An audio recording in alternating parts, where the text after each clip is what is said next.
Halo pemirsa, kita bertemu lagi di channel kesayangan Anda.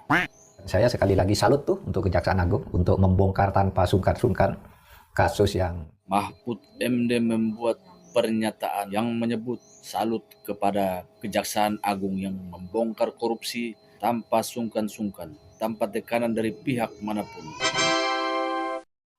Seperti yang kita ketahui pemirsa semua, Kejaksaan Agung telah banyak membongkar kasus korupsi di tiap-tiap lembaga pemerintahan. di mana-mana terjadi korupsi, terjadi kolusi, terjadi jual beli perkara, terjadi ijon hakim. Ijon hakim itu artinya orang punya perkara memesan hakimnya ini loh. Lalu oleh ketua pengadilannya ditunjuk sesuai dengan permintaan orang yang berperkara. Nah, pertanyaannya, KPK kemana selama ini?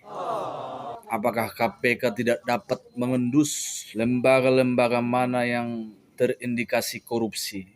Ekosistem pengadilan kita itu sekarang rusak. Komisi Pemberantasan Korupsi harusnya orang-orang yang profesional, yang sudah berkompeten di bidang pemberantasan korupsi, orang yang sudah terlatih supaya mereka bisa mengetahui atau bisa mengendus ada korupsi di suatu lembaga.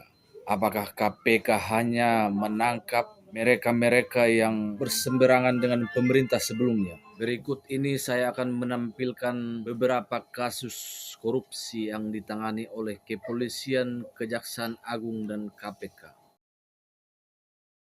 Mari kita lihat perbandingannya pemirsa. Kalau kita lihat dari angka aset negara yang terselamatkan dari data sepanjang 2024, yang paling kecil adalah KPK. Seperti kita ketahui, KPK hanya membidik orang-orang yang berseberangan dengan pemerintah ataupun pemerintah sebelumnya. KPK hanya membidik orang-orang partai. Seperti yang kita ketahui belakangan ini, yang mereka bidik hampir 2 tahun lamanya Hasto Kristianto.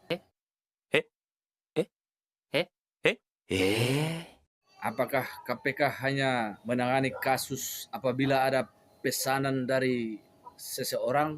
Kita bertanya-tanya pemirsa, apakah KPK ini hanya dijadikan alat kekuasaan untuk membungkam orang-orang yang berseberangan dari pihak pemerintah sekarang ini ataupun pihak pemerintah sebelumnya? Apakah KPK masih dibutuhkan di Republik ini?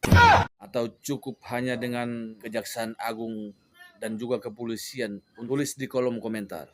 Terima kasih, sampai bertemu kembali di lain kesempatan.